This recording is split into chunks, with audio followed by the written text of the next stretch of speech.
base sa kahilingan ng mga Santoleño, Mayor Vico Soto!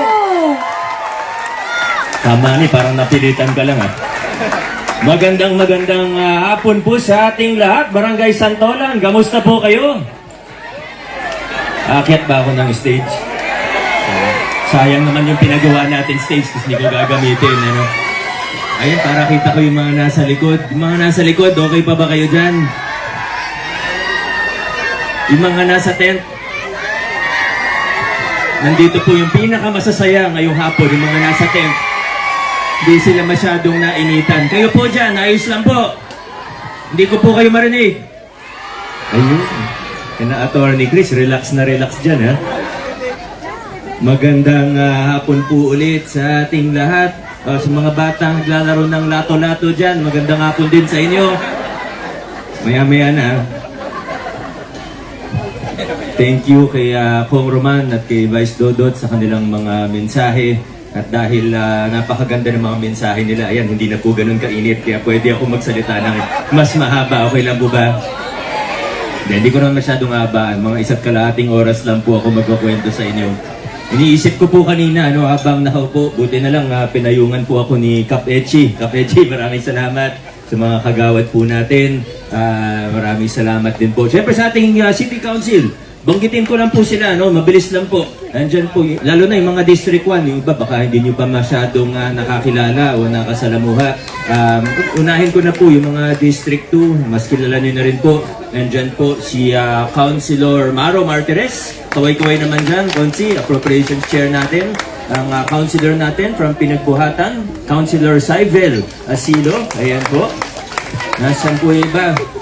Nandyan po ang ating nanay ng konseho, kung tawagin, Councilor Cory Raimundo. Uy, may hakot si Councilor Cory. At ang katabi niya po, si Councilor, number 1 Councilor District 2, Angelo De Leon. Mas maraming hakot na dala to. At parang meron ako nakakalimutan isang Councilor ng District 2. Nasaan siya? Nasaan siya? Wala naman Nasaan? Wala, hindi ko makita Nandyan ba? Nagche-check ng lupa ang ating Councilor Engineer. Councilor, ayun na. Sir, nandyan ka pala. Councilor Buboy Agustin. Pero pakilala ko rin po sa inyo kasi pag malalaking proyekto, gusto po natin na kasama lahat. Dahil excited po kami. Imbitahan din natin ang mga kasama natin mula sa Distrito 1. Ayan po, nandiyan si Councilor Kiko Rustia, Councilor Simon Tantoco.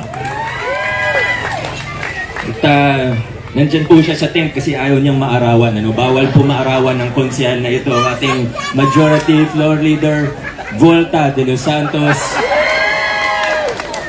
Huwag natin kalimutan din. Sino po, Nay? Pao Santiago! And last but not the least, kaya ako po hinuli dahil siya po ang isa sa tumutulong sa atin pagdating sa housing. Dahil siya po ang chairperson ng committee na patungkol sa housing sa ating Sangguniang Panlungsod. Yan po si Councilor Kim Cruz.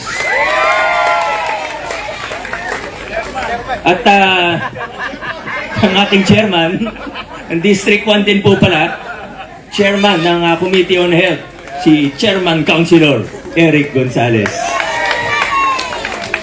Parang yun yung nangyari sa Kalawaan kanina, Of course, Vice Mayor Dodot, Kong Roman, ating mga kasamang napakasipag at talagang naman nakakatulong po sa akin. Alam niyo, ito pong second term ko talagang hindi naman sa mas madali kasi ganoon pa rin naman, marami pa rin tayong trabaho, nakakapagod pa rin, marami pa rin mga issue, problema na kailangan ayusin. Pero kahit papano, talagang masasabi natin na nakakatulong po ang mga kasama natin sa paglilingkod. Kaya maraming salamat din po sa inyo dahil binigyan niyo po ako ng mga kasama katulad po nila na hindi lang po masipag at magaling, kundi tapat sa kanilang panunungkulan. Kaya maraming salamat po sa lahat ng taga-Barangay Santolan.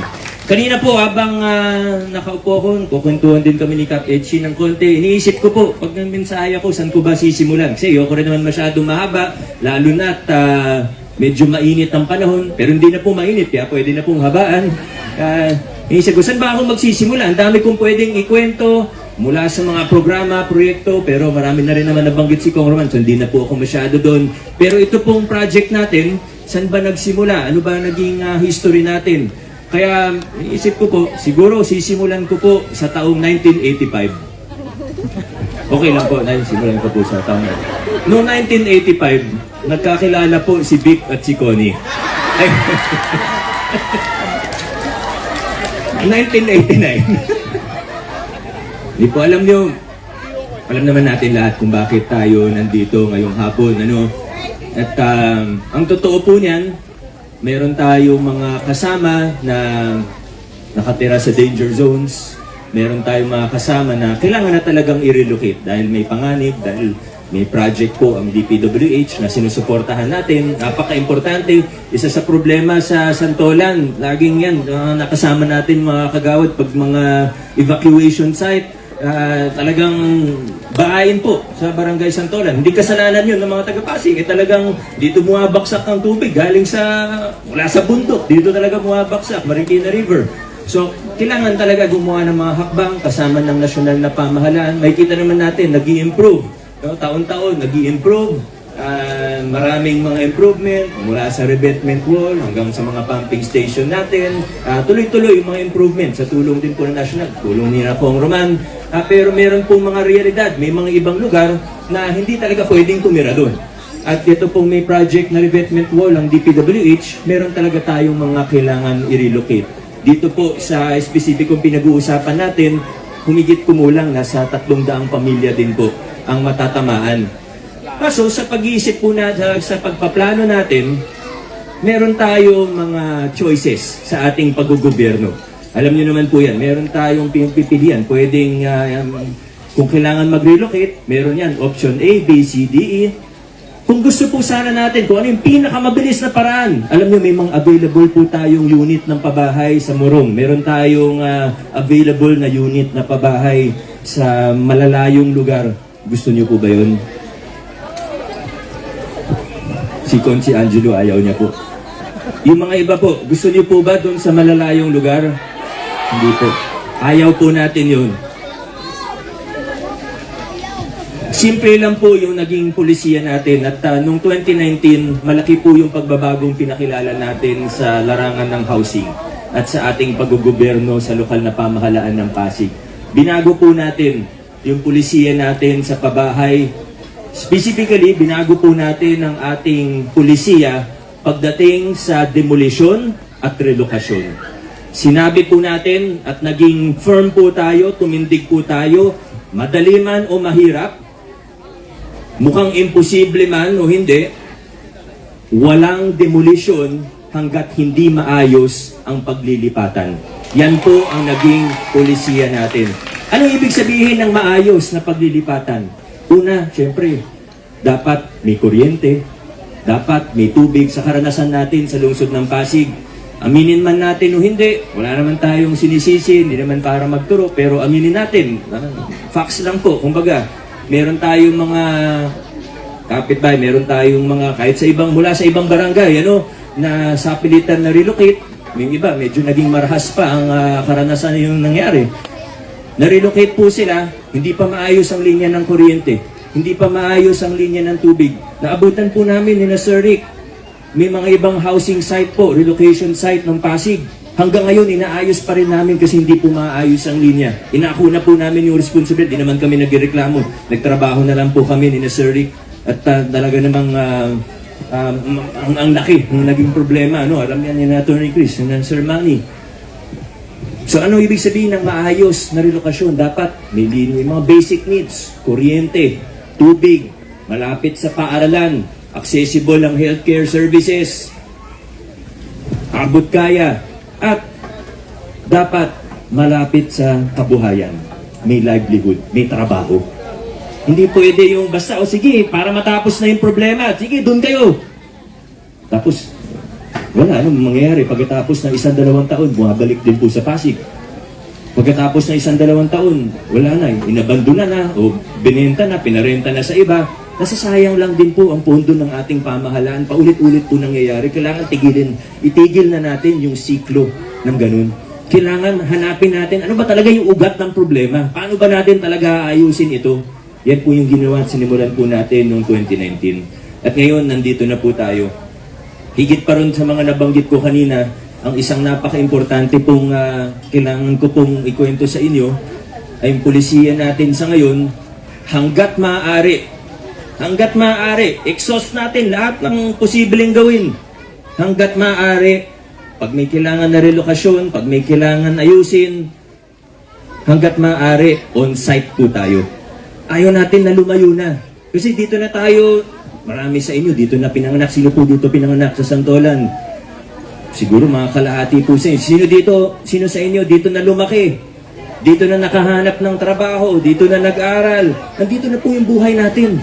So kung kaya naman na hindi na tayo lalayo, kung kaya naman na gumawa tayo ng programa kung saan hindi na kailangan lumayo ng mga kapitbahay natin, ng mga kasama nating Pasigenyo, mga Santoleño, huwag na tayong lumayo pa.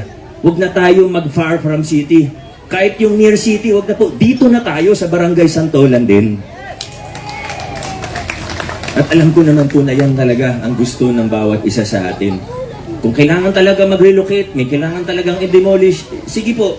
Pero hanggat maaari, dito lang tayo.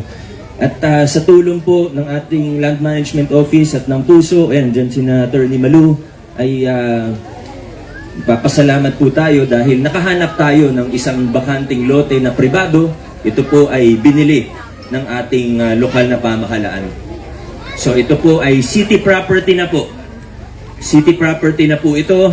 At nakita natin na saktong-sakto ito para dun sa gagawin natin na pabahay, para dun sa mga matatamaan ng revetment wall natin. Yung mga kailangan natin relocate, at least hindi na sila lalayo, hindi na sila pupuntang ng Laguna, ng Rizal, hindi na sila kahit ibang barangay, hindi na po. Dito na rin po, walking distance lang po kung saan tayo nagmula. Dito rin po sa Barangay Santolan. Alam ko po pag habang sinisimulan na po natin ang proyekto rito, ay marami rin pong magtatanong sa inyo, marami magtatanong sa barangay, sa PUSO, kina Pong, kina Vice, marami rin pong magtatanong, paano naman po kami? Kasi napakarami, alam mo yung waiting list ng PUSO, siguro nasa 50,000 families ang waiting list po yan. Hindi naman talaga, talagang mahabang listahan po yan. Dito lang sa Santolan, marami pa rin tayong kailangan ayusin. Pero asahan po ninyo, nagaya ng sinabi ko kanina, yung mga pulisiya natin, yan po ang nasa puso natin, nasa puso ng puso. Yan po ang natin. Gusto natin programa sa pabahay na kasama ang lahat, inklusibo, pinakikinggan po kayo. Hindi tayo basta-basta umaaksyon na hindi kinukonsulta ang mga magiging benepisyaryo, matatamaan ng mga proyekto natin. At patotoo po, itong ginagawa natin dito, itong pabahay na itatayo po natin dito, yung groundbreaking po natin ngayon, patotoo po yan sa pulisiya at sa mga ginagawa ng Pasig Urban Settlements Office at ng ating lokal na pamahalaan.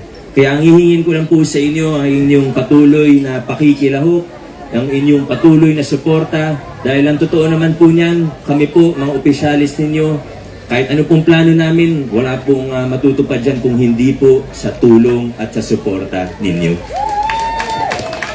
Di ko na masyadong pahabain ka dahil umurong po yung mga ulap at mainit na po ulit. Yan na po ang sinyalis sa akin na mag-wrap up na sa aking mensahe. Sa susunod na mga pagkakataon, mag-uusap-usap pa naman po tayo ulit. Babalik naman po kami dito bago magsimula ang official natin, mga construction at lahat. So yung mga may tanong, alam ko po may iba may tanong, huwag kayong mag-alala. Babalik po kami ng puso dito. Tama po, Sir Rick. Lahat ng mga katanungan, sasagutin po natin yan. At ipepresenta rin po namin. Hindi naman po pwedeng ngayon ko po gawin, kasi masyado po mahaba. Pati po yung mga detalye sa pabahay, paano ba yung kung anong unit ba yung mapupunta sa inyo, paano yung kamag-anak nyo na ganyan, lahat po. Pag-uusapan natin yan, ano ba yung magiging terms, ano yung magiging kontrata natin dito. Magkakaroon pa tayo ng maraming pagkakataon para mag-usap-usap po tungkol dyan. Ang construction ng 8 stories na building, kung ilang building, hindi naman po 6 o 8 buwan lang yan, maabot po ng 2 taon yan. Kaya meron pa tayong panahon na mag-usap-usap. At asahan po ninyo na sa lahat ng gagawin natin, gusto nga nating inklusibo, mapanlahok po na pabahay, programa ang gusto po natin. Kaya alam ko pong magkikita-kita pa po tayo ng mas madalas sa susunod na mga buwan hanggang sa susunod na mga taon. Okay lang po ba? Mas madalas po tayo magkikita-kita. Maraming salamat po sa ating lahat, sa lahat ng sumusuporta, sa lahat ng tumutulong. Magkaisa po tayo para maisakatuparan po ang programa at proyektong ito. Maraming salamat. Congratulations sa ating lahat. Mabuhay ang Santolan, mabuhay ang Lungsod Pasig. Happy 450th sa ating lahat. Maraming salamat po. Okay, maraming salamat po ang ating butihing Mayor Vico Soto. At ngayon po, dadako na po tayo sa ceremonial groundbreaking ng first on-site Pasig City Housing Project dito po sa Tawiran, Barangay Santolan. May we call on po for the groundbreaking ceremony, of course, may we call on Mayor Vico Soto, Congressman Roman Romulo, Vice Mayor Dodot Jaworski, Gary Reyes of Puso, and we call on Barangay Captain Etchi Ramos. To lead us with the groundbreaking, we would like to call on Miss Marian Policarpio of DSU.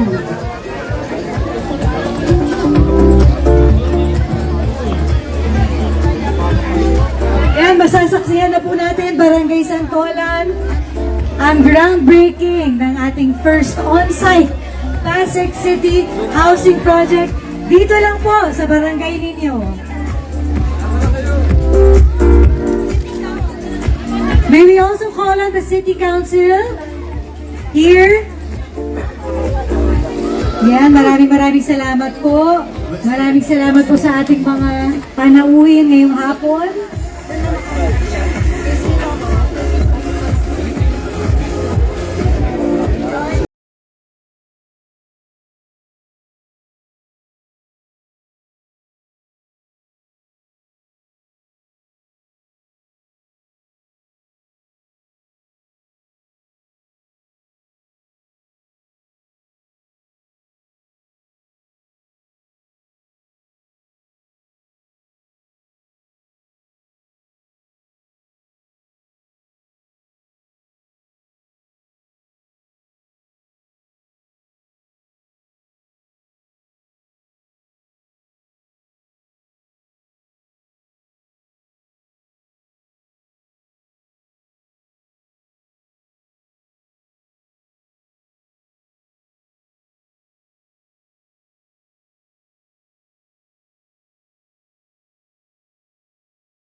Nilalagay na po yung perspektibo at ang newspaper for dated today. Ayan, syempre, coins pampaswerte. Okay po, isara na po natin yung capsule. Yes po.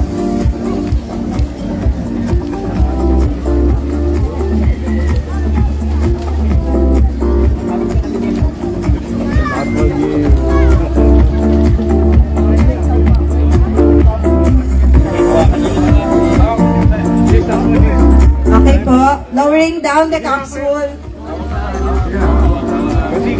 Wait lang po. Okay. Okay po, ready? Okay po, sige po. Lowering the capsule. Yes! Okay po, now, dadaan prayer for the first dito po sa atin pong shovel. Followed by Tokong Roman Romulo.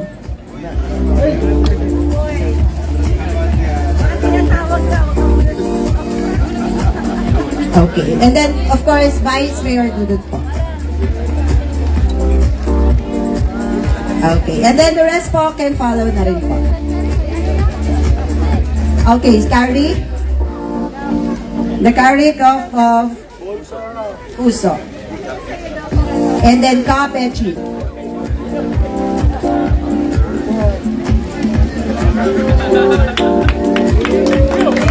Okay, mga konsehal po, pwede na rin po. Councilor Kim Cruz. Next, Councilor Buboy Agustin.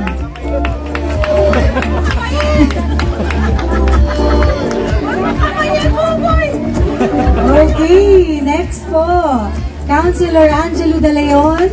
Please do the honors.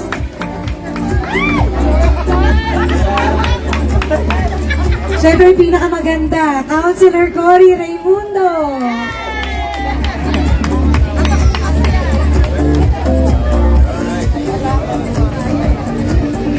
Councilor Saida Lasilo, gupilan, ma'am.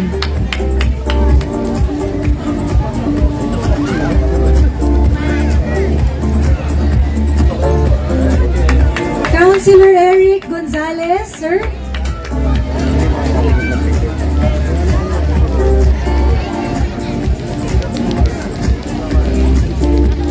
Next in line po, Councilor Volta de los Santos. Councilor Kiko Rustia po. Masabay na po sila. Okay, Councilor Kiko Rustia.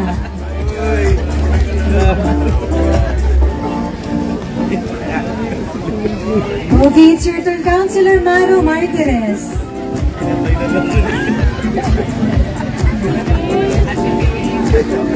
Councilor Pao Santiago. Sumasayaw, sumasayaw pa ako.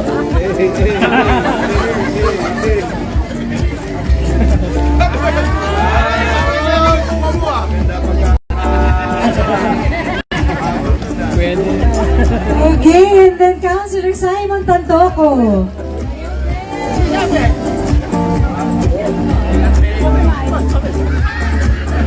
Siyempre, ang reyna ng LMRO, Atty. Malu Martin.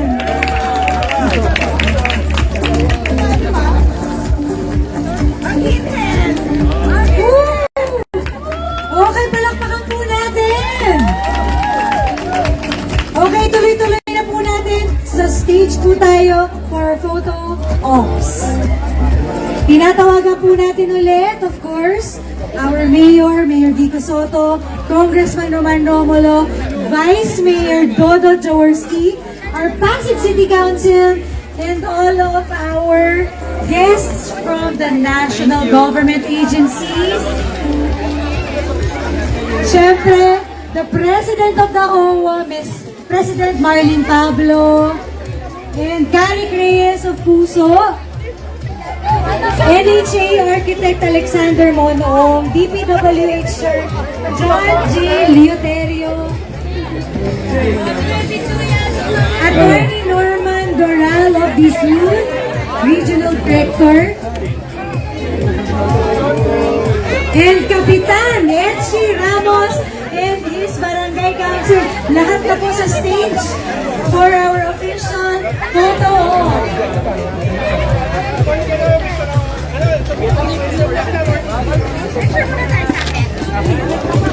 Let's go na po. Sir Reed, may we invite you sa stage? Councilors po, our councilors, city councilors. Atras lang po. Okay po. Salamat po.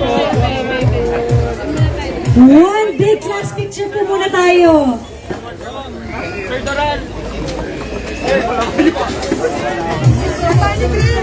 Attorney Chris. And we have just witnessed the ceremonial groundbreaking of the first on-site Pasig City Housing Project right here in Tawiran, Barangay Santolan. Napakasayang araw po na ito para sa mga Santolenyo. Palakpakan po natin sila.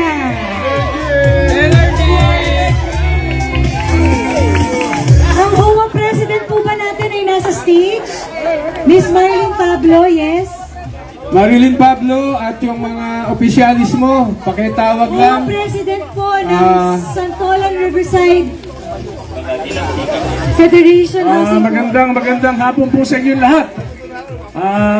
Lubos po ako nagpapasalamat, hindi po ng Barangay Santolan, para po sa napakagandang proyekto na ipinagkaloob po sa atin ng ating mahal na Mayor, mahal na Congressman Romulo, sa ating Vice Mayor, Dodot Jaworski, sa ating Mayor Vico Soto, and the rest of the City Council. For the first time na nagkaroon po, nag-materialize po yung ating proyekto na magkakaroon po ng tirahan ng ating mga kabarangay na matagal ng panahon na talagang inaasam nila ay magkakaroon na po ng katuparan. Maraming salamat po at saludo po ang Echi Ramos, ang barangay ng Santolan, na aking mga kagawad sa inyong proyekto. Maraming salamat po. Maraming salamat din po sa inyo, Kap Echi Ramos and Barangay Council. Okay na ba kayo dyan? Kahapon announcement ng Pasig City Campus, ngayon po groundbreaking ceremony. Oh, yung ng mga Pasig officers City po, Housing. officers.